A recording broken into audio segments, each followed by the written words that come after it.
और अब हम आमंत्रित करने जा रहे हैं जिनके नेतृत्व में मध्य प्रदेश अपनी नवकरणीय ऊर्जा की नीतियों पर जोर दे रहा है और जिससे 2030 तक राज्य अपनी 50% बिजली की ज़रूरतें भी पूर्ण कर सकेगा। बहुत ही सम्मान के साथ मैं आग्रह करती हूँ माननीय नवीन एवं नवकरणीय ऊर्जा मंत्री श्री राकेश शुक्ला जी से कि वे हम सभी को संबोधित करें। आपकी तालियों के बीच निवेदन है माननीय मंत्री जी से।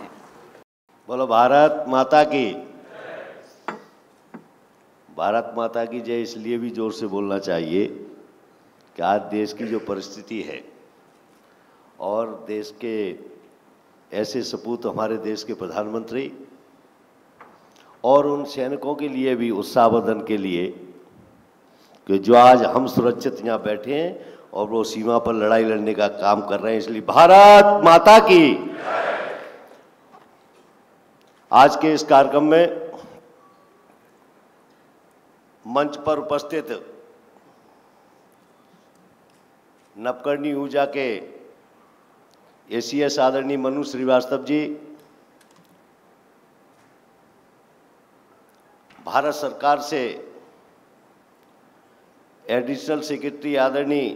सुदीप जैन जी, स्टेट बैंक के आदरणीय मनोज कुमार जी,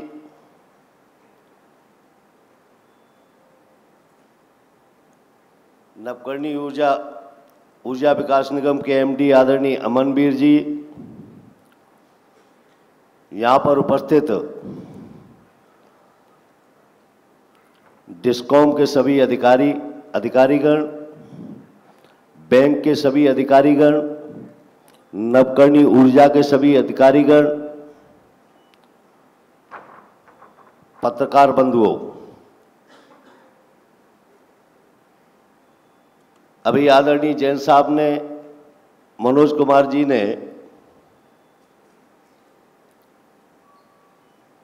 मनु जी ने सब बहुत विस्तार से टेक्निकल रूप से आपको बताया। मैं आप लोगों को दोनों विभाग, बैंक भी, मैं आप लोगों को बहुत बहुत बधाई और साधुवाद देता हूं। उसका कारण ये नहीं है, कारण ये है कि मैं जब 1-1.5 साल से लगातार भगवान की कृपा और भारतीय जनता पार्टी ने जो जिम्मेदारी रिन्यूएबल एनर्जी की दी, मैं ये देख रहा हूं कि रिन्यूएबल एनर्जी के क्षेत्र में और डिस्कॉम दोनों भाई मिलकर ऐसे काम कर रहे हैं कि मुझे 1.5 साल में पता ही नहीं पड़ा जो 2 विभाग हैं कि 1 विभाग है। इसके लिए मैं आपको बहुत बहुत बधाई और साधुवाद देता हूं। आज नवकरणीय ऊर्जा के क्षेत्र में मध्य प्रदेश आगे बढ़ रहा है, टीम भावना के साथ आगे बढ़ रहा है और इसलिए माननीय प्रधानमंत्री जी का जो सपना और मध्य प्रदेश के मुख्यमंत्री जी का संकल्प, ये दोनों मिलकर जो मध्य प्रदेश में लगातार आगे बढ़ाने का काम कर रहे हैं। अभी विस्तार से हमारे पूर्व वक्ताओं ने बताया, लेकिन आखिर आगे हम कैसे जाएं? हमारे डिस्कॉम के साथीगण बैठे, मैं निवेदन करना चाहता हूं उनसे कि एक बार मुझे लगता है कि अभी जब चर्चा मंच से हो रही थी कि गुजरात में और राजस्थान में जमीन ज्यादा है, मध्य प्रदेश में उसकी अपेक्षाकृत कम है, तो कहीं ना कहीं हमको फ्लोटिंग की तरफ आगे जाना पड़ेगा, ऐसा मेरा मानना है। और इसके लिए दोनों विभाग मिलकर, कहीं ना कहीं हमारे दिल्ली से जैन साहब भी आए हैं, मैं उनसे भी आग्रह करता हूं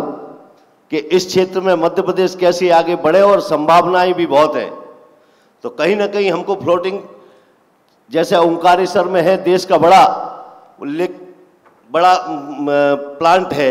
लेकिन उसके बावजूद भी हम 278 के आगे वहां नहीं बढ़ पाए क्योंकि कहीं ना कहीं डिस्कॉम ने वो बिजली खरीदने से मना किया। उन चुनौतियों को लेना पड़ेगा जिन चुनौतियों के कारण आज कहीं ना कहीं अपने को दिक्कत आ रही है। और ये भी सही बात है कि जिन दिक्कतों के लिए हमारे भारत सरकार में अगर कोई ऐसा मामला है तो हम लोग साथ मिलकर भी चल सकते हैं, ये मैं आपको विश्वास दिलाता हूं, और कभी भी चल सकते हैं। इसलिए आज हमको आवश्यकता है कि हमारे जो देश में वैज्ञानिक काम कर रहे हैं, हमारे हरित क्रांति कैसे आए, हमारी चंबल के बीहड़ों की आवश्यकता उसको कैसे हम पूरी करें कि चंबल के बीहड़ा हमारे कहीं ना कहीं काम आए। आज की तारीख में कहीं ना कहीं चंबल के बीहड़ों में जो बड़ा बड़ा एक भाग है, लेकिन उसका उपयोग हम ग्रीन एनर्जी के क्षेत्र में नहीं ले पा रहे हैं। कहीं ना कहीं उसको भी कहीं ना कहीं अपने प्रोग्राम में लेना चाहिए। और इससे ही मध्य प्रदेश कहीं ना कहीं जब अपन चंबल और ग्वालियर की बात करते हैं तो रिवाइसमा इतनी है, लेकिन आज कई प्रयास सरकारों ने किए लेकिन सफलता नहीं मिली। लेकिन मुझे लगता है कि एक बार आप लोग कहीं ना कहीं जो बैठे हैं मंच पर, हमारे सामने भी बैठे हैं, आप लोग वो बुद्धिजीवी लोग बैठे हैं यहाँ कि जो देश की, इस प्रदेश की दिशा और दशा बदलने का काम कर सकते हैं। इसलिए मैं आप सबसे केवल इतना ही आग्रह करता हूँ कि ये चुनौती के रूप में आज ग्वालियर चंबल संभाग में कहीं ना कहीं मुरैना में जो हम प्लांट लगाने जा रहे हैं, हमको लगातार निवेशक मिल रहे हैं, एनर्जी के क्षेत्र में लगातार पैसा लगाने के लिए लोग आगे आ रहे हैं। हम उनको कैसे सुविधाएं दे सकें, हम उनको कम से कम समय में, जो दोनों विभागों का जो हमारा काम है, कम से कम समय में उनको हम निवेशकों को कैसे सुविधा प्रदान करें, ये हमारे लिए बड़ी चिंता का विषय है। मुझे लगता है इस पर भी विचार करना चाहिए। और इसलिए आज मध्य प्रदेश में चाहे फ्लोटिंग के क्षेत्र में हो, चाहे जो अभी मनु श्रीवास्तव जी ने बताया कि लगातार मध्य प्रदेश, पूरे मध्य प्रदेश में, ऐसे नहीं कि मध्य प्रदेश से रेलवे को भी बिजली जा रही है, शाजापुर से, रीवा से मेट्रो को भी जा रही है।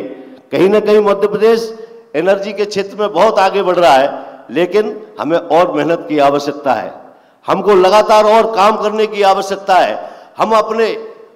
आने वाली पीढ़ी के बीच में जाकर उनको कैसे अवेयरनेस करें कि आप आगे आए। मध्य प्रदेश में जो वैज्ञानिक हैं हमारे, वो किस तरीके से उनके बीच में बैठकर हम मध्य प्रदेश को ग्रीन एनर्जी के क्षेत्र में जो आगे आने वाला भविष्य है, जो माननीय प्रधानमंत्री जी का सपना है, मुख्यमंत्री जी का जो संकल्प है, उस संकल्प को और उस सपने को पूरा करने के लिए हम सब टीम भावना के साथ इस मध्य प्रदेश को कैसे आगे ले जाए, हम सब लोग विचार करें और आज के इसी संकल्प के साथ के इस संकल्प को लेकर जाए कि हम सब लोग टीम भावना के साथ काम करके ग्रीन एनर्जी के क्षेत्र में इस मध्य प्रदेश को ऊंचाइयों तक लेके जाएं, नंबर 1 कैसे बनाएं, हम सब मिलकर काम करेंगे। आपने बुलाया, सम्मान किया, बहुत बहुत धन्यवाद। जय हिंद, जय भारत।